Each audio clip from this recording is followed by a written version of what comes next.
Minha mãe, Emília, faleceu esse ano, né, no mês de junho, a avó, né, Emília, como aqui as crianças, né, chamavam, e, claro, bisavó, os netos e netas. E ela faleceu com 93 anos de idade. E, portanto, porque ela faleceu esse ano, ela pegou todo o processo da pandemia, pelo menos até junho, quando ela nos deixou. Mas o mais forte disso é que minha mãe nasceu em 1929.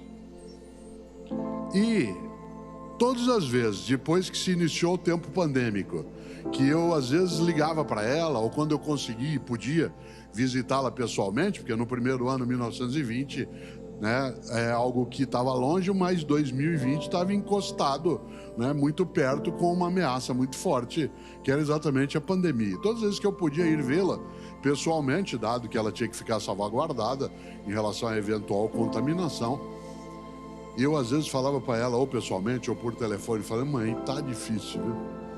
Tá difícil. Isso em junho de 2020, em julho de 2020, nós estávamos recolhidas e recolhidos. Havia um número imenso de pessoas que tinham de trabalhar para nós vivemos na área de saúde, na área de transporte, na área de produção, na área de segurança, no agronegócio. Para nós continuarmos vivas e vivos, era preciso que muita gente lembrasse da importância daquilo que estava fazendo.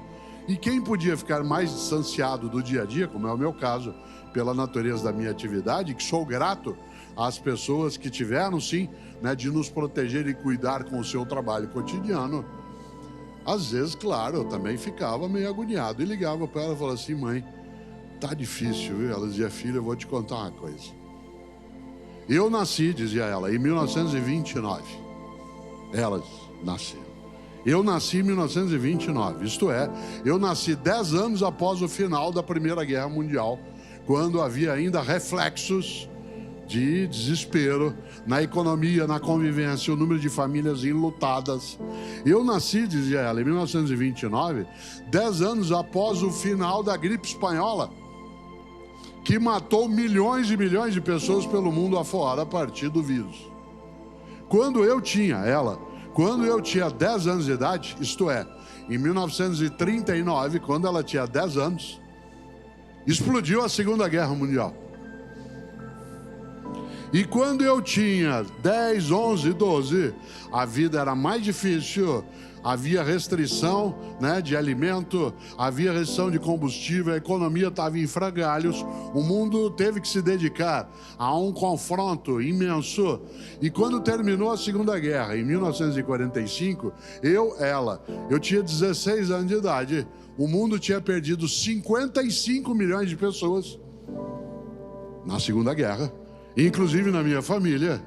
E quando eu achei que agora vai, porque com 16 anos, bombas são jogadas sobre Hiroshima e Nagasaki em agosto de 1945, e eu passei, como qualquer ser humano mentalmente saudável, a ter pânico do fim da espécie, de uma guerra nuclear.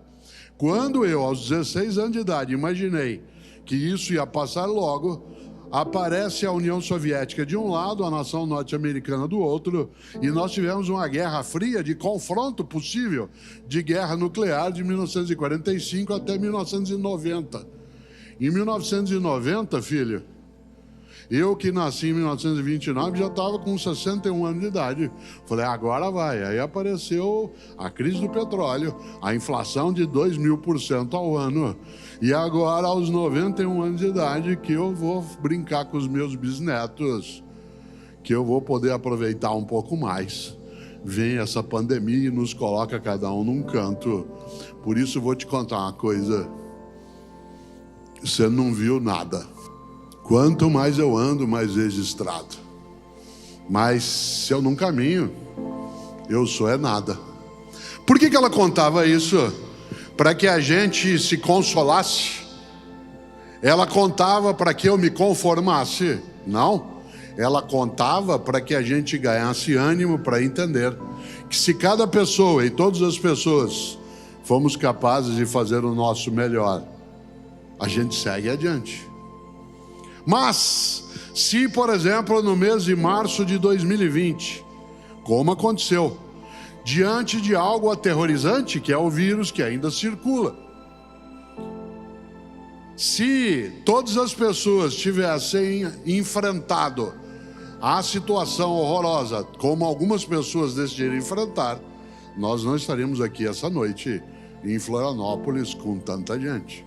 Aliás, nós humanas e humanos, arrogantes que somos, ficamos imaginando que durante décadas a grande ameaça à humanidade viria do espaço. Um meteorito, um asteroide, e nos preparamos para isso. Aliás, criamos tecnologia para isso, já pensou? Criamos mísseis que pudessem combater, serem disparados. Quem diria que a ameaça viria do nosso meio? Eu, caipira que sou, nascido em Londrina, a gente caracteriza o que a humanidade viveu a partir de março de 2020, os caipiras chamamos de tranco, né? Tomou-se um tranco. Nós estávamos imaginando que a gente já era invulnerável, que as coisas não nos aconteceriam e de repente fomos atropeladas e atropelados por algo que, embora Dona Emília, minha mãe, dissesse se ainda não viu nada, a gente não imaginava que fosse ver o que vimos. Aliás, nessa hora, é claro, quando do início do momento pandêmico mais denso, quando nós não entendíamos direito como fazer, usa máscara, não usa máscara, deixa a máscara para quem é da área de saúde, e se ele vai para casa, quem atuar no campo da saúde pode contaminar a família, e se não vai para casa, um grupo de pessoas começou a olhar tudo aquilo e dizer: o que eu posso fazer? Uma parte das pessoas, ao olhar a dificuldade, a agonia, o desespero, disse: o que eu posso fazer? Com reticências, com 3 pontinhos.